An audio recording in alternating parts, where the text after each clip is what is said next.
श्री भवानी देवीच्या यात्रेच्या निमित्ताने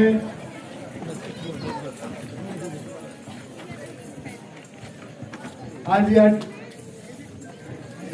गावामध्ये आपण सर्वजण छबिण्यासाठी उपस्थित राहिलो।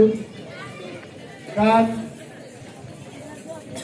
देवीच्या हळदी पार पडल्या।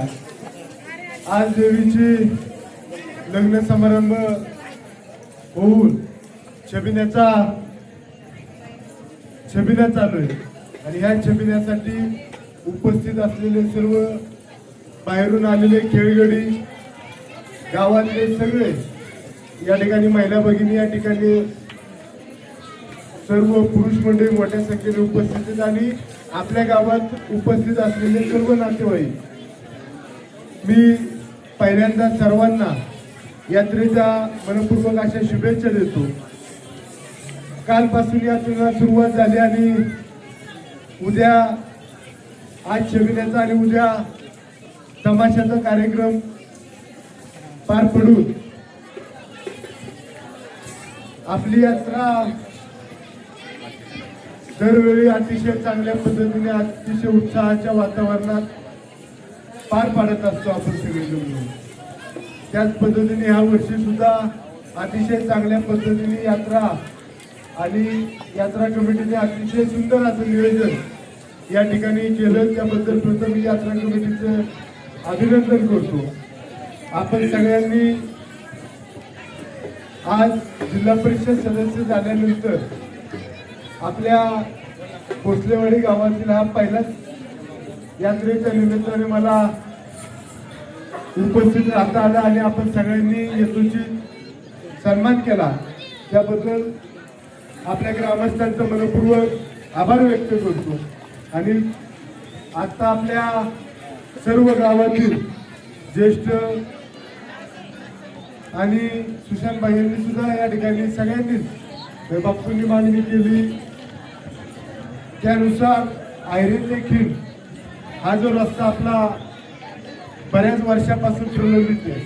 खरं तर या विषयामध्ये स्वर्गीय अविनाश भाऊंनी हा विषय मार्गी लावण्यासाठी, हा रस्त्याचा विषय मार्गी लावण्यासाठी प्रयत्न केला, परंतु त्यावेळेस फॉरेस्ट खात्याने परवानगी न दिल्यामुळे आणि हा जो रस्ता झाला तो त्याच काळात खडीकरण झाला, त्याच्यानंतर त्याच्यावर परत खडी काय पडली नाही।